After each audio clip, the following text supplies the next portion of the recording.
அன்பானவர்களே, எப்படி இருக்கிறீங்க? இந்த பரலோக சத்தம் நிகழ்ச்சி மூலமா எங்களை சந்திப்பதில் மிகுந்த மகிழ்ச்சி அடைகிறேன். தேவனுடைய பிள்ளைகளே, மத்தேயு 8ஆம் அதிகாரம் 27ஆம் வசனம் சொல்லுகிறது, அவர்கள் ஆச்சரியப்பட்டு இவர் எப்படிப்பட்டவரோ, இந்த காற்றும் கடலும் இவருக்கு அடங்குகிறதே என்று சொல்லி ஆச்சரியப்பட்டார்களாம்.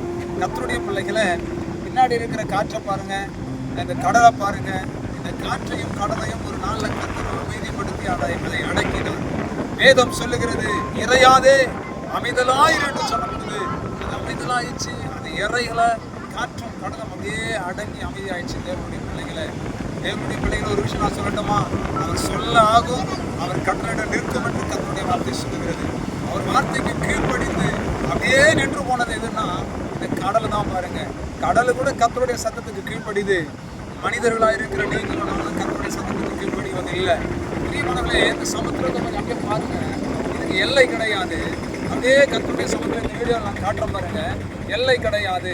அப்படியே காட்டுங்க இந்த பக்கம். எல்லை கிடையாது. இந்த காற்றும், அதாவது சமுத்திரத்துக்கு வந்துட்டு பாருங்க, இந்த பக்கம் போனால் எங்கேயோ இருக்குது, அந்த பக்கம் போனால் எங்கேயோ இருக்குது. பயங்கரமாக ஆண்டு வந்துட்டு இந்த கடலையும் இந்த காற்றையும் கர்த்தர் படைத்து வைத்திருக்கிறார். அதுதாங்க தேவனுடைய சிருஷ்டிப்பு. மனுஷனையும் அப்படிதான் வந்து படைச்சிருக்கிறார். எங்கே போனாலும் ஜனங்க, உலகம் முழுவதும் ஜனங்களை கர்த்தர் படைச்சிருக்கிறார். தேவனுடைய பிள்ளைகளை ஆண்டவருடைய நாமத்தை மையப்படுத்தி கர்த்தர் உயர்த்தி பாட வேண்டும். அவர் செய்திருக்கிற நன்மைகளை நினைச்சு கர்த்தரை போற்றி புகழ வேண்டும். அதுக்கு தாங்க கர்த்தர் நம்மளை ஆண்டவர் நினைச்சிருக்கிறாரு. அதுதாங்க கர்த்தர் நமக்கு தெரிஞ்சிருக்கிறாரு. இந்த காற்றுக்காகவும் கடலுக்காகவும் அவருடைய வார்த்தைக்கு கீழ்ப்படிந்த எல்லாவற்றிற்காக நம்ம நன்றி சொல்லலாம்.